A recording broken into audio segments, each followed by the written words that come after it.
على حبيبك خير الخلق كلهم محمد سيد الكونين والثقلين والفريقين من عرب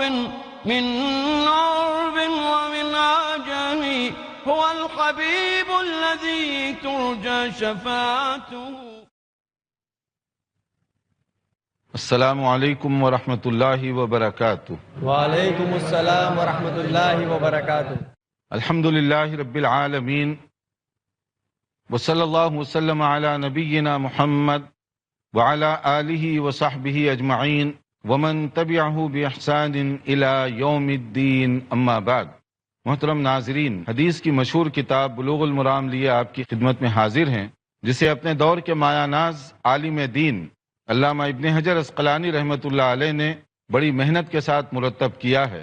ہم تمام بھائیوں اور بہنوں سے یہ گزارش کریں گے کہ اگر ہم یہ چاہیں کہ اپنی زندگیاں قرآن و سنت کے مطابق بسر ہوں تو قرآن و سنت سے محبت کرنا سیکھیں، قرآن اور سنت کو سمجھیں، اس کو پڑھیں اور اس پر عمل کرنے کی کوشش کریں. حدیث کی کتاب کو صرف انفارمیشن کے طور پر نہ پڑھیے. حدیث کی کتاب اس لیے پڑھیے کہ اس کے ذریعے سے اپنے اعمال کو سنوارا اور بنایا جا سکے، کیونکہ کامیاب شخص کے لیے ضروری ہے کہ وہ اپنی زندگی سنت کے مطابق گزارے. ورنہ بہت سارے لوگ سنت سے محبت کی تو بات کرتے ہیں، مگر اس طرح کہ تجارت میں نبی کریم صلی اللہ علیہ وسلم نے جو اصول بتائے اس پر عمل کرنے کے لیے تیار نہیں. سیاست کی جو آپ نے باتیں بتائیں اس پر عمل کرنے کے لیے تیار نہیں ہمارے سیاستدان. خواتین کے لیے جو آپ نے باتیں بتائیں اس پر ہماری معزز بہنیں عمل کرنے کے لیے تیار نہیں. مرد حضرات کے لیے جو باتیں بتائی گئیں وہ ان کو قبول کرنے کے لیے تیار نہیں. ویسے ہر ایک کو دعویٰ ہے کہ ہمیں نبی سے محبت ہے. سیاستدان بھی کہتا ہے، تاجر بھی کہتا ہے، جج بھی کہتا ہے، اور عام آدمی بھی یہی بات کرتا ہے کہ مجھے نبی صلی اللہ علیہ وسلم سے بڑی محبت ہے، آپ کی سنت اور ہدایات کے برعکس ہم عمل کریں گے. یہ کیسی محبت ہوئی؟ ورنہ خرید و فروخت، لین دین، کاروبار، شادی بیاہ، طلاق، خلا وغیرہ یہ جو مسائل ہیں، اس میں کوئی آدمی جو نبی صلی اللہ علیہ وسلم سے محبت کی بات کرے، رسالت پر ایمان لانے کا اعلان کرے، وہ کیسے یہ کر سکتا ہے کہ نبی صلی اللہ علیہ وسلم کی باتوں کو نظر انداز کر دے؟ ترتیب کے ساتھ ہم نے کوشش کی ہے کہ بلوغ المرام کا آپ کے سامنے خلاصہ پیش کیا جائے ہر باب کا. آج جو باب ہمارے سامنے ہے، کیونکہ اس سے پہلے نکاح اور اس سے متعلقہ امور اس پر بہت تفصیل کے ساتھ گفتگو ہو چکی ہے. آج ہمارے سامنے جو مسئلہ ہے وہ ہے خلا. خلا کیا ہے، کیسے دیا جاتا ہے، اس کی شرائط اور اس کے آداب کیا ہیں. لیکن طلاق اور خلا کے چیپٹر کو سمجھنے سے پہلے چند اور باتوں کو بھی سمجھنا ضروری ہے کہ اسلام دین فطرت ہے، اور دین فطرت کا یہ تقاضا ہے کہ اس میں ہر مسئلے کی مناسب انداز سے رہنمائی کی جائے. ورنہ اگر شادی کی باتیں بتائی جائیں، طلاق یا خلا اس کی باتیں نہ بتائی جائیں تو وہ ایک ادھورا ناقص دین ہوگا. اس لیے اگر صرف ہنسی خوشی اور آرام سے کیسے زندگی بسر کرنی چاہیے اگر اس کی باتیں بتا دی جائیں اور باقی چیزوں کو نظر انداز کر دیا جائے تو اس کا معنی یہ ہوا کہ غمی اور پریشانی میں دین ہماری رہنمائی نہیں کرتا، بلکہ ہمیں چھوڑ رہا ہے کہ جیسے تم چاہیں اس طرح سے زندگی گزارو. شریعت ہماری ایسے نہیں ہے. ہر جگہ ہر صورت میں ہماری پراپر اور مناسب طریقے سے رہنمائی کرتی ہے. خلا کیا ہے اور خلا کی ضرورت کیوں پیش آتی ہے؟ خلا اصل میں کہتے ہیں کسی چیز کو کچھ دے کر اپنی جان چھڑا لینا، اپنے آپ کو آزاد کروا لینا، محفوظ کروا لینا. اسی سے اسلامی ٹرمینالوجی اور اسلامی اصطلاح میں خلا کا ایک تصور ہے. وہ یہ ہے کہ عورت شادی کے بعد اگر یہ محسوس کرتی ہے کہ اس مرد کے ساتھ میں زندگی نہیں گزار سکتی تو ایسی صورت میں شریعت کیا کہتی ہے؟ شریعت اس کو حق دیتی ہے کہ وہ خلا لے سکتی ہے. خلا کیا ہوتا ہے؟ خلا کی شرائط کیا ہیں کہ اس کے اندر مختصر سی بات یوں سمجھ لیجئے کہ اگر کوئی جینیون ریزن سے یعنی معقول سبب سے یہ سمجھ رہی ہے کہ اس آدمی کے ساتھ میں بطور بیوی کے زندگی نہیں گزار سکتی تو پھر وہ خلا کے لیے اپلائی کر سکتی ہے اس کا طریقہ یہ ہے کہ شوہر سے کہے کہ جو مہر مجھے دیا گیا میں وہ واپس کرنا چاہتی ہوں، آپ مجھے طلاق دے کر فارغ کر دیں۔ اگر شوہر اس کو قبول کر لیتا ہے تب تو ٹھیک ہے، ورنہ حاکم وقت کو یا اس کا جو نائب ہو یا جو ذمہ داران ہیں انہیں یہ حق پہنچتا ہے کہ اس نکاح کو فسخ کر دیا جائے، ڈیزالویشن آف میرج۔ تو اس میں 3 اصطلاحات ہم اپنے ناظرین سے کہیں کہ وہ ذہن میں رکھیں تاکہ آنے والی گفتگو کو سمجھنے میں آسانی ہو سکے، کیونکہ یہ پروگرام دیکھنے والے دنیا بھر میں ہزاروں لاکھوں ہمارے بھائی اور بہنیں اور ہمارے معززین جو پڑھے لکھے تعلیم یافتہ ہیں، ایجوکیٹڈ ہیں، ان سب کے لیے کہ چونکہ بعض چیزوں کے سمجھنے میں اس کے بیک گراؤنڈ کی ضرورت ہے، اس کے بغیر شاید کنفیوژن ہو۔ جیسے طلاق کے مسئلے میں بہت سے لوگوں کو کنفیوژن ہے، خلا کے مسئلے میں بھی کنفیوژن ہے، اور خلا کی شرائط پر بھی بہت سارے لوگوں کو کنفیوژن ہے، اس لیے ان چیزوں کو سمجھنا بہت ضروری ہے۔ اور اگر کوئی مسئلہ اگر کسی کے ہاں پیش آ جائے، مثلا کسی کو خلا کی ضرورت ہے، طلاق کی ضرورت ہے، تو آپ اپنے علاقے کے معتبر عالم دین ان سے رجوع کیجئے، ان سے پوچھئے تاکہ آپ کی وہ صحیح رہنمائی کر سکیں۔ یہاں ہم پرسنل باتوں پر تو کوئی توجہ نہیں دے سکتے، ہم یہاں موٹے موٹے اصول بتا سکتے ہیں، لیکن کسی کو کوئی واقعی اس مسئلے میں ضرورت ہے تو ہماری ایڈوائز یہ ہوگی کہ وہ اپنے معتبر عالم دین سے پوچھے۔ معتبر عالم دین کی ہم شرط اس لیے رکھتے ہیں کہ یہ وہ مسئلے ہیں جس کے اندر اکثر علماء کرام کی معلومات بھی ناقص اور کمزور ہوتی ہیں۔ طلاق کے بارے میں یہ اسپیشلائزیشن کا مسئلہ ہے، کثر شان کا مسئلہ نہیں ہے۔ علماء اس کو غلط انداز سے نہ لیں، بلکہ علماء کرام کی ہم بہت زیادہ عزت اور احترام تو کرتے ہیں، مگر ان مسائل کے اندر پوچھنے سے پہلے آپ یہ معلوم کریں کہ وہ اس مسئلے کا ماہر ہے یا نہیں ہے۔ اگر ماہر نہیں ہے، اس کے پاس ڈگریاں چاہے کتنی ہی کیوں نہ ہو، اس کا لقب مولانا ہو، علامہ ہو، اس سے یہ فتویٰ نہ لیں آپ، اس لیے کہ یہ اسپیشلائزیشن کا مسئلہ ہے۔ جیسے اس کو آپ سمجھ لیجئے، میں موٹی سی مثال دیتا ہوں بات کو صرف سمجھنے کے لیے۔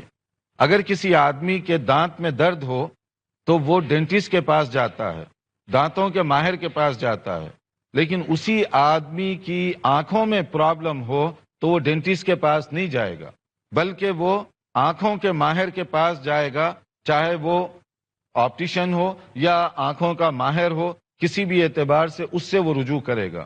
حالانکہ آنکھ بھی جسم کا حصہ ہے، دانت بھی جسم کا حصہ ہیں، تو دانت کی پریشانی میں آپ آنکھوں کے ماہر کے پاس کیوں نہیں جاتے؟ یہ کیوں نہیں کہتے کہ وہ دونوں ایک ہی جسم کے حصے ہیں، لہٰذا کیا فرق پڑتا ہے؟ نہیں، یہ اسپیشلائزیشن کا مسئلہ ہے۔ تو آپ سمجھتے ہیں کہ دانتوں کا جو ماہر ہے وہ دانتوں کا علاج صحیح کر سکتا ہے، آنکھ کا نہیں کر سکتا۔ معلومات ہوں گی اس کو، لیکن وہ صحیح علاج نہیں کر سکتا۔ اسی طرح سے اگر آنکھ میں کوئی پرابلم ہے تو آپ ڈینٹسٹ کے پاس نہیں جاتے، ہو سکتا معلومات ڈینٹسٹ کو بھی ہوں، مگر آپ چاہتے ہیں کہ جو اس کا اسپیشلسٹ ہے اسی سے رجوع کیا جائے۔ لیکن شرعی مسائل میں ہم عام طور پہ ایسے نہیں کرتے، یہیں سے غلطیاں ہوتی ہیں۔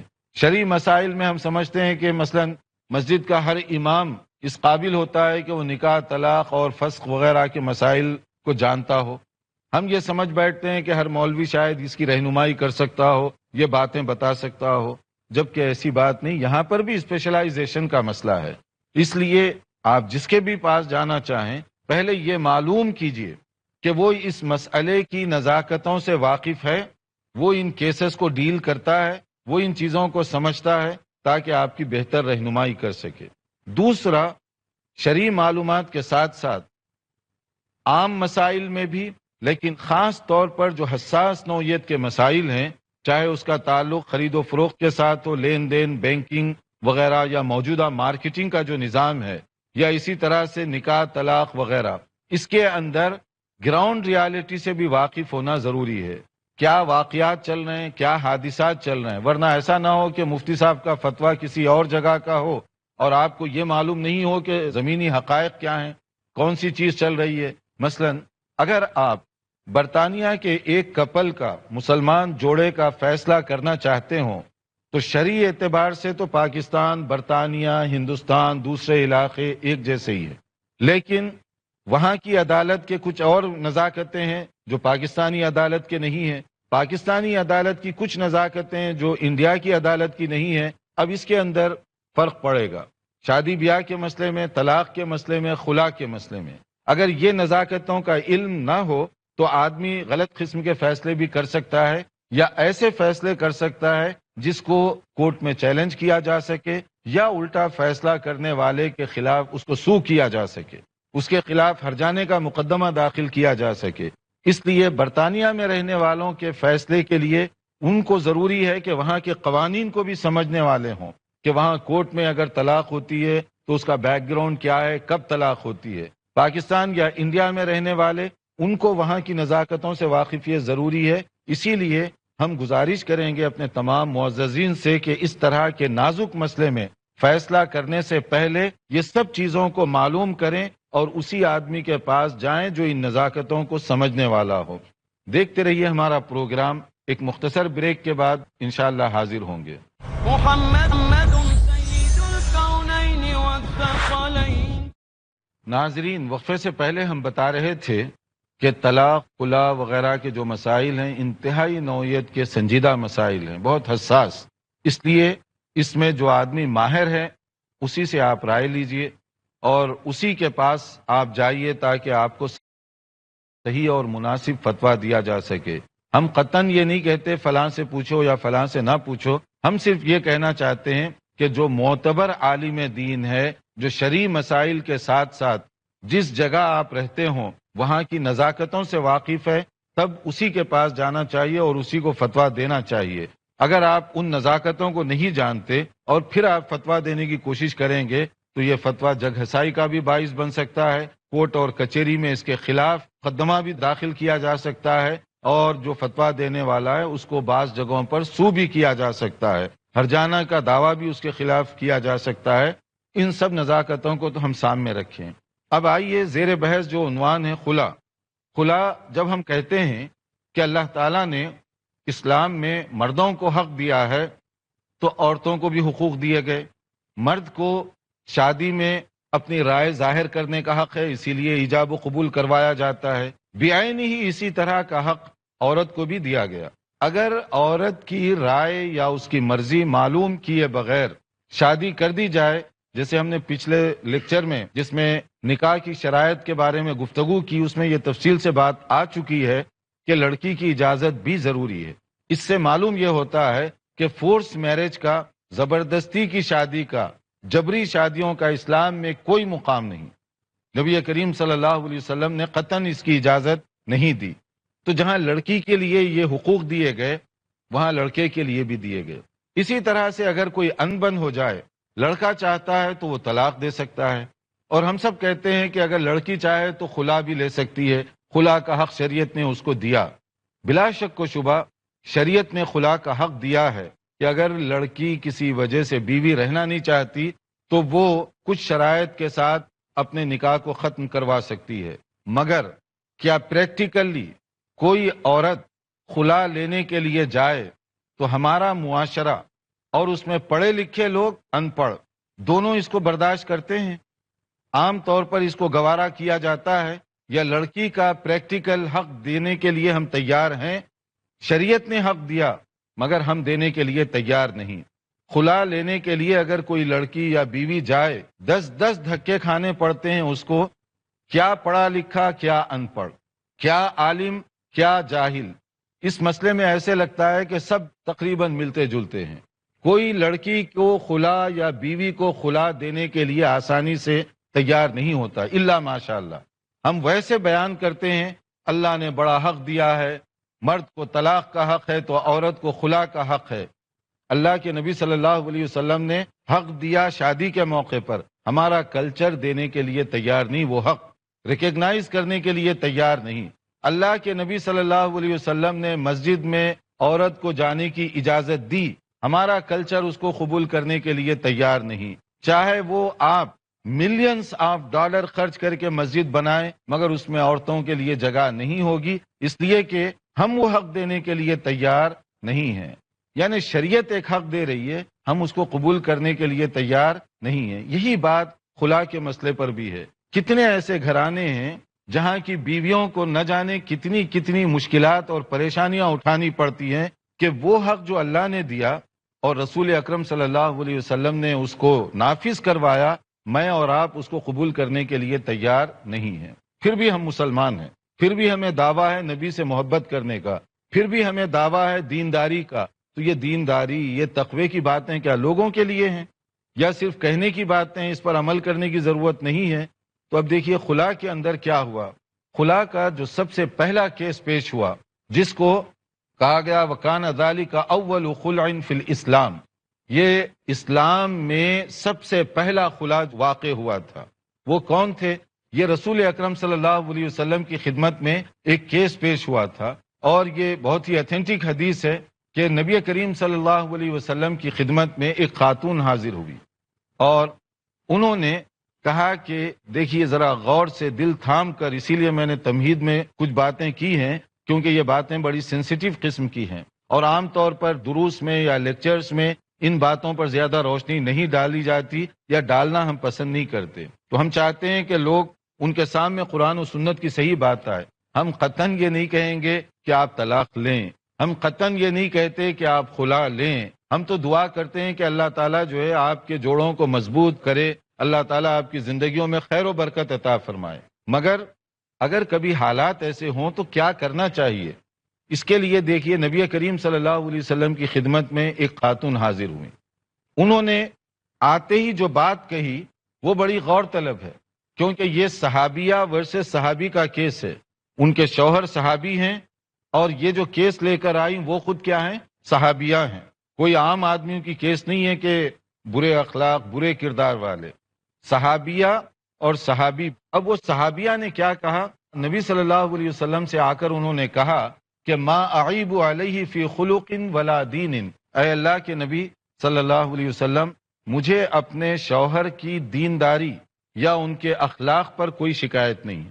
بہت بڑی بات، کیس لے کر آ رہے ہیں ان کے خلاف، مگر گواہی یہ دی جا رہی ہے کہ ان کی دینداری پر مجھے کوئی اختلاف نہیں، اخلاق اور کیریکٹر اس پر کوئی مجھے شکوہ اور شکایت نہیں ہے۔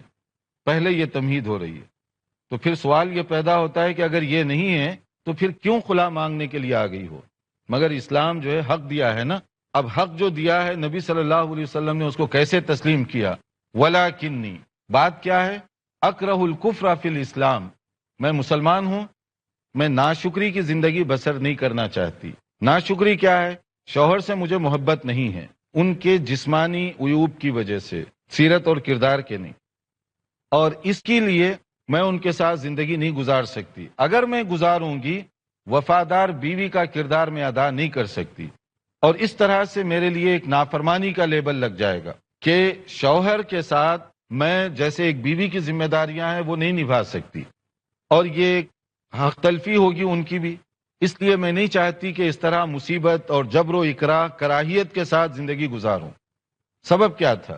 کہ ان کے جو شوہر ہیں فزیکلی وہ دیکھنے میں زیادہ اچھے خوبصورت نہیں تھے، ان کا قد بھی چھوٹا تھا، رنگ بھی ٹھیک نہیں تھا، ان کا ناک نقشہ جس کو ہم کہتے ہیں وہ ٹھیک نہیں تھا۔ تو اس خاتون نے کہا کہ یہ جسمانی طور پر بہت چھوٹے سے قد کے اور عجیب سے لگتے ہیں دیکھنے میں، شکل و صورت کے لحاظ سے، میں ان کے ساتھ زندگی بطور بیوی کے نہیں گزار سکتی۔ اب آپ اس کو پھر ایک بار چیک کر لیجئے کہ وہ جو پہلے انہوں نے کہا کہ ان کے اخلاق پر کوئی شک و شبہ نہیں، ان کی سیرت پر کوئی شک و شبہ نہیں ہے، مگر جسمانی ان کی حیت کچھ ایسی ہے کہ میں ان سے محبت کر ہی نہیں سکتی، اور اگر مجھے رکھنے پر مجبور کیا جائے گا تو میں ناشکری کے طور پر زندگی گزاروں گی، بیوی ہونے کے جو حقوق ہیں وہ میں دے نہیں سکتی ان کو۔ یہ تھا ان کے مقدمے کا خلاصہ۔ نبی کریم صلی اللہ علیہ وسلم نے کیا کہا؟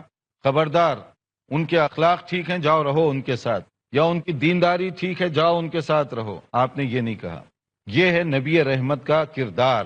نبی صلی اللہ علیہ وسلم جیسے مرد کے نفسیات جذبات اس کو سمجھتے ہیں، اسی طرح عورت کے نفسیات اور اس کے جذبات کی بھی قدر کرتے ہیں۔ عورت کے اندر بھی دل ہے، اس کے اندر بھی جذبات ہیں، آپ اس کی بھی قدر کر رہے ہیں۔ یہ قدر کرتے ہوئے آپ نے ان سے ایک سوال کیا۔ جب انہوں نے اپنی بات کہی تو آپ نے ان سے جو سوال کیا اس کا تعلق یہ نہیں تھا کہ جاؤ اس کے ساتھ رہو، بلکہ آپ نے کہا تردینی علیہ حدیقتہ، کہ انہوں نے مہر کے طور پر انہیں کچھ چیز دی تھی، باغ وغیرہ، چھوٹا سا گارڈن یا جو بھی آپ کہہ لیں اس کو، باغ دیا تھا۔ آپ نے یہ پوچھا کہ تمہیں جو مہر دیا گیا واپس کرنے کے لیے تیار ہیں؟ انہوں نے کہا کہ ہاں۔ ٹھیک ہے لے لو، بلکہ انہوں نے تو کہا اور بھی زیادہ دینا پڑ گیا تو میں اپنی جان چھڑانے دینے تیار ہوں۔ آپ نے کہا کہ نہیں، زیادہ کی ضرورت نہیں ہے، جو انہوں نے دیا ہے وہ اگر آپ دے دیں تو بات ختم ہو جائے۔